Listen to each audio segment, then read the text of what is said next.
샬롬, 5월 3일 이슬기도에 오신 여러분 환영합니다. 우리 암송하고 시작합니다. 우리가 이 보배를 질그릇에 가졌으니 이는 심히 큰 능력은 하나님께 있고 우리에게 있지 아니함을 알게 하려 함이라. 한 번 더 하겠습니다.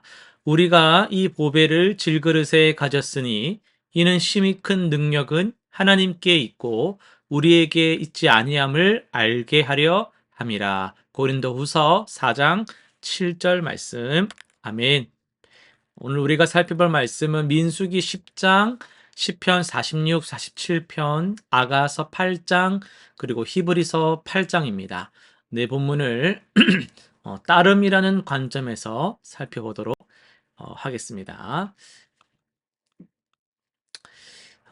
먼저 민수기 10장입니다. 하나님께서는 이스라엘 백성에게 나팔을 통한 명확한 신호 체계를 주셨습니다. 이 나팔 소리는 단순한 소리가 아니라 하나님의 임재와 인도하심을 상징했습니다. 회중이 이동할 때나 전쟁에 나갈 때, 그리고 절기를 지킬 때 울리는 각각의 나팔 소리는 하나님의 뜻을 전달했어요. 이스라엘 백성들이 이 소리에 반응해서 함께 움직이는 모습은 하나님을 따르는 공동체의 아름다운 모습을 보여줍니다. 오늘날 우리도 하나님의 음성에 민감하게 반응하며 그분의 인도하심을 따라가는 그런 삶을 살아가도록 부르심을 받았습니다.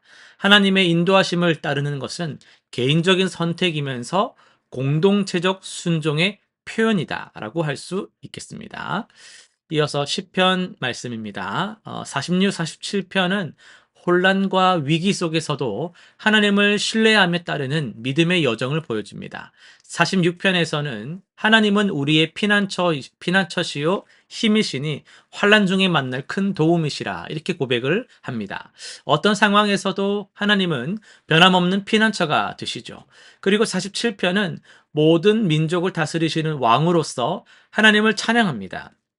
이 시편들은 우리에게 개인적 위기와 세계적 혼란 가운데서도 주권자이신 하나님만 바라보고 따르라고 초청하고 있어요.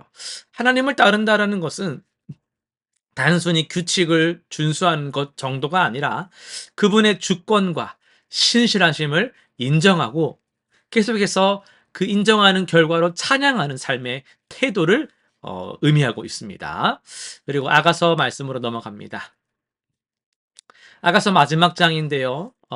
마지막 장은 사랑의 완성과 헌신의 깊이를 보여줍니다. 사랑은 죽음같이 강하고 질투는 스올같이 잔인하며 라는 고백은 사랑의 강력한 힘을 드러냅니다. 서로를 완전히 신뢰하고 따르는 관계는 깊은 친밀감과 안전함을 가져오죠. 이는 하나님과 우리의 관계에 대한 아름다운 비유이기도 합니다.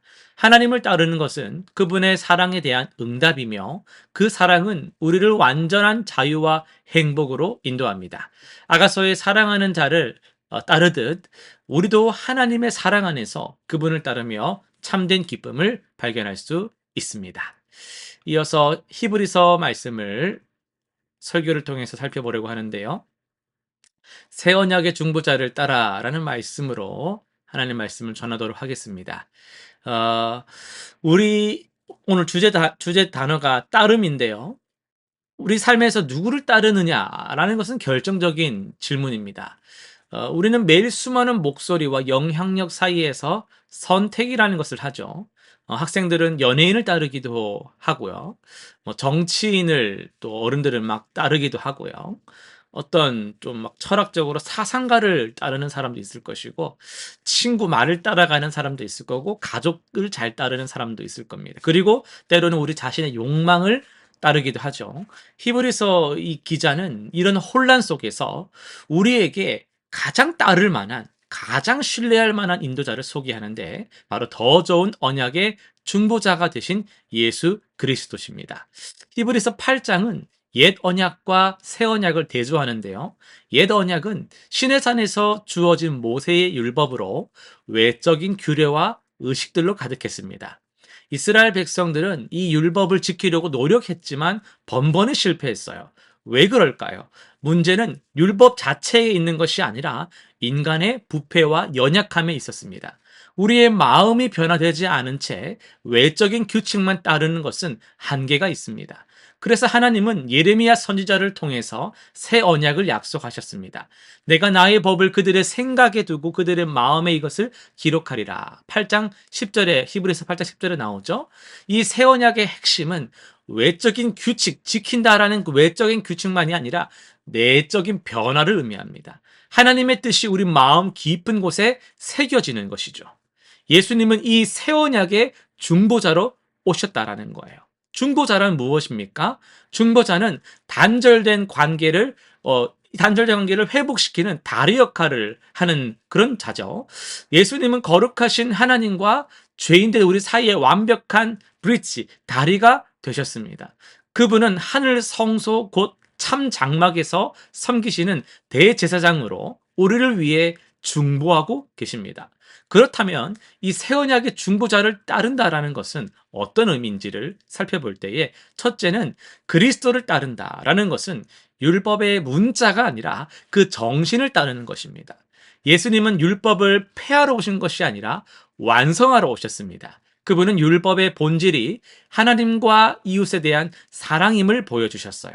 우리가 그리스도를 따를 때 우리는 규칙의 노예가 아니라 사랑의 종이 됩니다.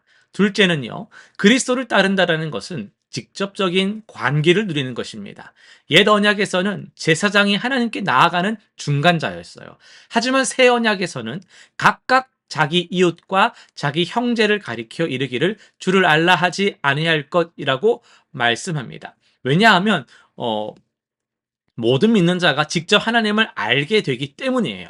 이제 우리는 중간자 없이 직접 하나님께 나아갈 수 있게 되었어요. 그리스도를 따르기 때문에 그렇죠. 셋째는 그리스도를 따른다라는 것은요, 완전한 용서와 화해를 경험하는 겁니다. 내가 그들의 불법을 긍휼히 여기고 그들의 죄를 다시 기억하지 아니하리라 라고 12절에서는 말씀하는데요. 이것이 복음의 핵심입니다. 그리스도 안에서 우리는 더 이상 죄책감과 수치심에 사로잡혀 살지 않아요. 우리는 용서받은 자로서 자유롭게 그분을 따릅니다. 예수님은 완벽한 대제사장으로서 우리를 위해 단번에 자신을 들이셨습니다. 그분은 더 이상 매년 반복되는 제사가 필요하지 않게 하셨어요. 그분의 희생은 완전하고 영원합니다. 이것이 우리가 그분을 따르는 이유죠. 그분은 신뢰할 만한 인도자십니다. 우리가 살고 있는 이 시대는 불안정과 혼란으로 가득합니다. 많은 사람들이 확신과 방향을 잃고 방황하고 있습니다. 하지만 우리에게는 길이 있습니다. 새 언약의 중보자이신 예수 그리스도가 바로 그 길이십니다. 그분을 따를 때 우리는 진정한 평화와 목적을 발견합니다. 실천사항 세 가지를 한번 정리해 볼 텐데요. 첫 번째는 매일 시간을 내서 성경을 읽고 묵상하며 그리스도의 마음을 알아가기로 결단해 보시길 바랍니다. 그저 행위로 끝나는 것이 아니라 마음으로 가져와서 내가 그리스도의 마음을 알기를 원합니다 라는 결단을 해보시길 바라요. 특히 복음서를 통해서 예수님의 삶과 가르침을 깊이 묵상하면서 그분의 발자취를 나도 작게 실천하며 순종하며 따라가는 방법을 배워보시기를 바랍니다. 두 번째는요, 우리 마음에 새겨진 하나님의 법을 따라 살아가기 위해 기도하며 성령의 인도하심에 민감하게 반응하는 삶을 추구합시다.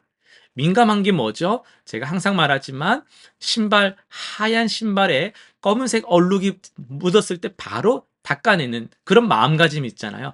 그런데 검정 신발에는요, 뭐 묻어도 잘 안 보일 뿐더러 대충 그냥 넘어갈 수 있단 말이죠.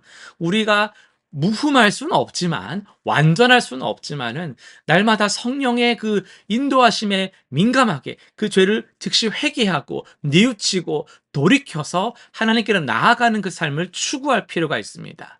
매일 아침 성령님께 그날의 인도하심을 구하고 하루 중에도 그 자주 주님의 음성에 귀 기울이는 주님 어떻게 할까요? 어떻게 말할까요? 어떻게 행동할까요? 계속해서 묻고 귀를 기울이는 습관을 길러보시기를 바랍니다. 세 번째는요, 그리스도께서 우리를 용서하신 것처럼 우리도 다른 사람들을 용서하고 화해하는 삶을 살아갑시다. 이번 주에 관계가 깨어진 한 사람에게 다가가서 화해의 손길을 내밀어 보시기를 바랍니다. 기도하고 마치겠습니다.